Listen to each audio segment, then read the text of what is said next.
Bismillahirrahmanirrahim. Assalamualaikum warahmatullahi wabarakatuh. Saudara-saudara para mahasiswa Universitas Wilalodra Indramayu yang Bapak banggakan, kali ini untuk materi etika dan tanggung jawab profesi ya.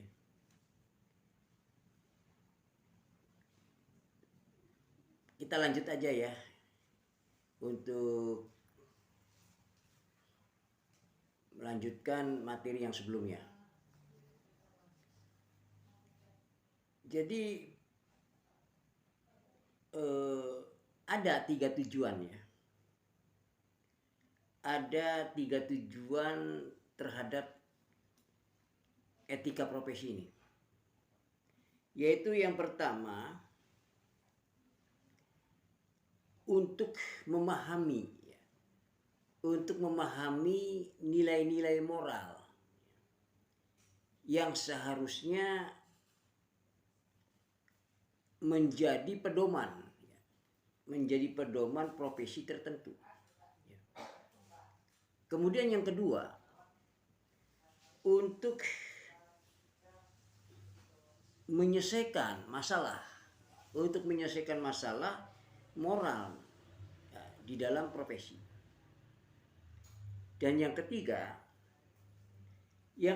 untuk membenarkan penilaian moral tentang profesi. Jadi secara jelasnya etika profesi dimaksudkan agar individu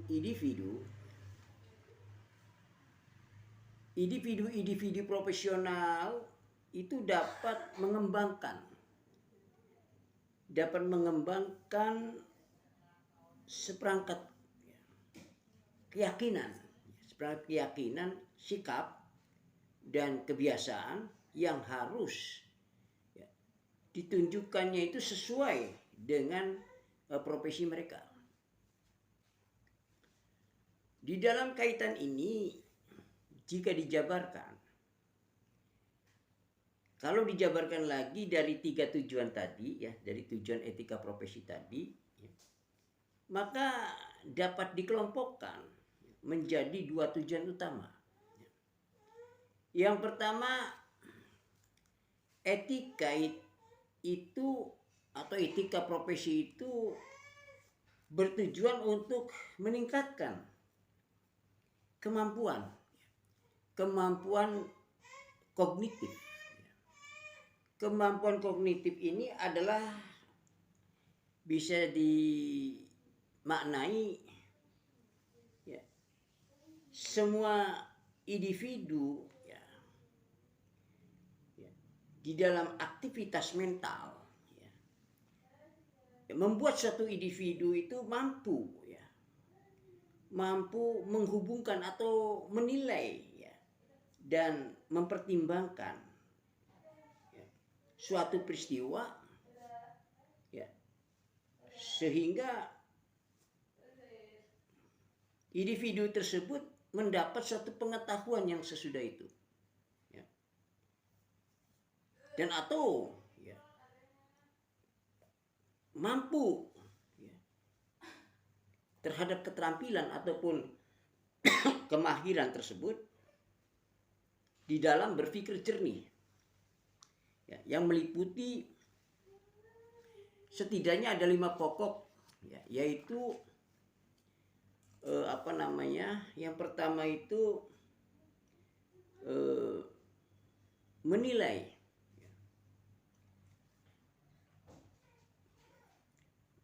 kesadaran moral atau kemahiran di dalam mengenali masalah moral di dalam profesi. Yang kedua, penalaran moral yang meyakinkan yaitu dapat memahami dan menilai pandangan yang berbeda dari pihak lain. Dan yang ketiga adalah koherensi. Koherensi moral ini ya dengan membentuk sudut pandang,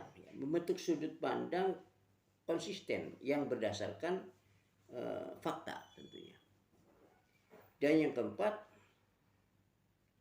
imajinasi moral ini ya, dilakukan dengan mencari tanggapan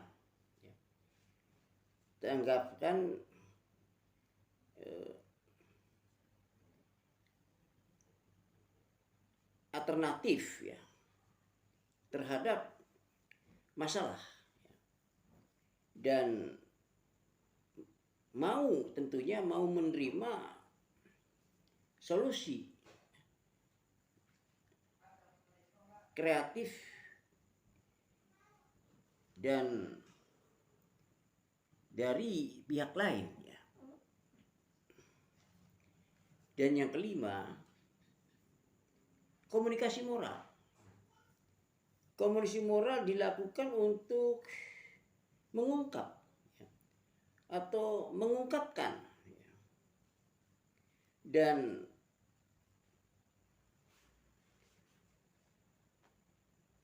membuat pandangan seseorang ya, kepada orang lain ya, secara profesional ya.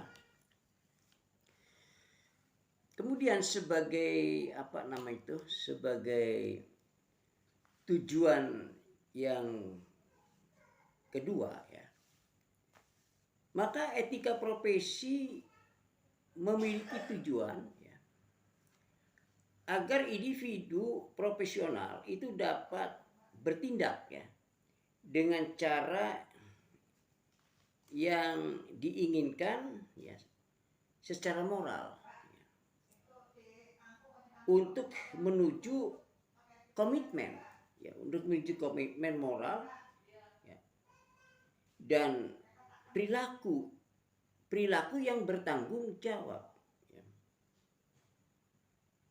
Nah, adapun penjabarannya, yang pertama adanya suatu kewajaran ya moral ya. Kewajaran moral yakni mencari yaitu untuk mau dan mampu mempertanggungjawabkan secara profesionalnya. Yang kedua, menghormati orang lain dengan menunjukkan satu kepeduliannya terhadap kesejahteraan orang lain. Ketiga, ada toleransi ya, toleransi terhadap keragaman dengan tentu saja menghormati ya adanya perbedaan etnis, agama ya, serta menerima perbedaan itu secara wajar ya, di dalam perspektif moral ya profesional tadi. Jadi di dalam hal ini setidaknya memberi satu gambaran bahwa etika profesional ini ya, adalah rambu-rambu moral ya. Rambu-rambu moral bagi individu ya, bagi individu profesional di dalam kehidupannya, dan yang pada gilirannya secara langsung ya, berpengaruh ya terhadap bagaimana seseorang ya itu dapat mempertanggungjawabkan ya, profesinya kepada masyarakat dan atau pada lingkungan sekitarnya gitu ya. Oke, sementara cukup di sini dulu ya, walaupun singkat tapi padat lah barangkali ya untuk saudara bisa pelajari ya. Ini sebagai materi yang ketiga ya dalam minggu-minggu ini. Terima kasih ya atas perhatiannya. Ya, wassalamualaikum warahmatullahi wabarakatuh.